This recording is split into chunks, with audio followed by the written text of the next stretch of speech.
On August 4th, 1989, Casey Rose Bohun was 3 years old when her auntie tucked her into bed at Casey's home in Delta, BC. The next morning, Casey was gone from her bed and has never been seen or heard from again. Casey was born on July 18th, 1986. Her parents separated by 1989. Casey then lived with her mom Barbara Bohun, her mom's boyfriend Jonathan Paulet, and her 1-year-old sister Stacy. Her other sister Shona was born a year after Casey vanished. Casey was described as a cute little girl who was energetic and loved playing games. Olga Bohun, quoted by the Vancouver Sun, said this: "Maybe her mother got angry at her because she had a short temper and she was on drugs. She could have just grabbed her by the feet and swung her against the wall. She used to put her under running water or put her in a cupboard and close the door and leave her there." Now, whether this accusation was true or not, the police reports on this case do not support this claim. On August 5th, 1989, around 10 a.m., on the morning she was reported missing, some of Barb's boyfriend's friends came over and found him filling a kiddie pool with water for Casey to play in. When asked where she was, Barb went to wake her, and that is the moment she realized Casey was missing. Other sources also claimed that Casey was last seen playing on the front steps of the home that morning. After she was reported missing,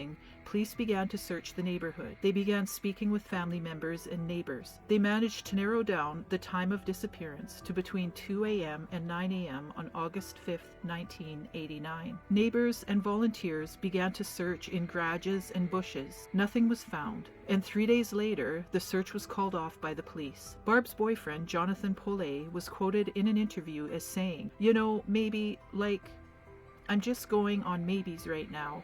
I don't know, I'm trying to be positive. I don't want to think that, someone has her, that a pervert or, some weirdos, or, if Barbara and I dwell on that right now, we're going to go out of our minds." Barb was quoted as saying, "I can't stand this anymore. I'm terrified. That's all I can say. I just want her back. I just want her to come back home." Initially, it was surmised that Casey might have wandered off, but as time went by, 4 people were given polygraph tests: Barb, Jonathan, as well as Casey's biological father, Donald Bohun, and Donald's father. Barb's polygraph was not administered until a year later because of her pregnancy. Liability is the #1 reason why most testers will not attempt to make a pregnant woman take a polygraph. For example, if the person had a miscarriage due to the stress of traumatizing questions, it could be determined the miscarriage possibly occurred because of stressful questioning. No one wants to be responsible for that. Also, the mother's vital signs, such as high blood pressure and higher heart rates, can skew the results. Also, pregnant women tend to be more nervous. The results of Jonathan and Barb's polygraphs were never made public.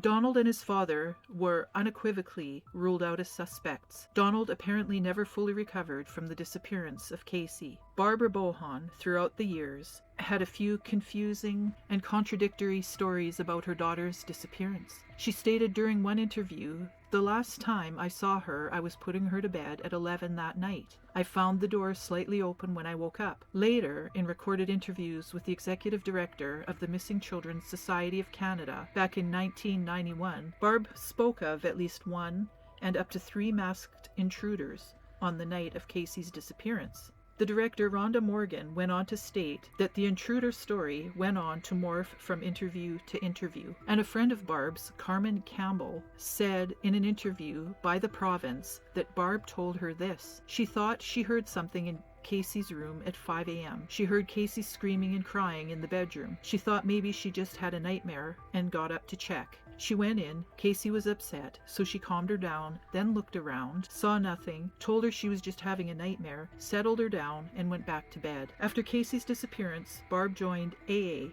otherwise known as Alcoholics Anonymous. Her life continued down a troubled path. She also joined a Victims of Violence group, a group that supports victims of domestic abuse and those that have lost loved ones to violence. Investigators eventually began to focus more on Jonathan. He was quoted as saying in an interview with The Province, "Casey loves cubbyholes. Sometimes it has taken us up to 2 hours to find her hiding in the house. She also knows that stranger rhymes with danger, so we're thinking that maybe she's so scared by now that she's hiding somewhere, too terrified to come out. It's possible that since she loves animals so much, if she saw a dog or a cat, she wandered off to follow it." Retired Detective Mike Leary, a man that worked the case for 9 years, confirmed that Jonathan has long been a person of interest in the case. He went on to say in an interview with the Vancouver Sun, "We believe that he has not given us all the information that he has in his possession, which would assist us in finding out what happened to Casey. Jonathan no longer cooperates with authorities. Casey's sisters have had a hard go of it since the disappearance. Casey's younger sister was placed into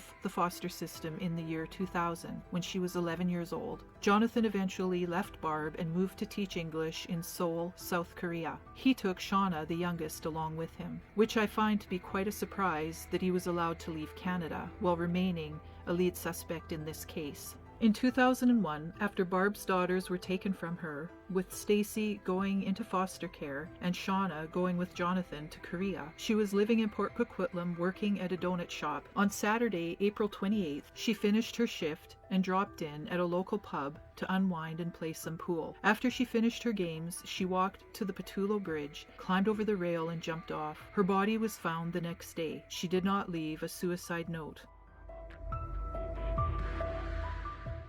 Inspector Guy Leeson of the Delta Police said that Casey's file is considered active, as are all missing persons files until the person is found. Casey's DNA has been submitted to genealogical databanks in hopes that she is alive and will one day send her DNA to a genealogy site such as Ancestry.com or 23andMe. At the time Casey went missing over 30 years ago, she was 3 feet tall with red hair and brown eyes. She weighed 28 pounds and was wearing pink pajamas at the time of her disappearance. Anyone with any information should call the Delta RCMP at 604-946-4411 or Crime Stoppers at 1-800-222-8477 to remain anonymous.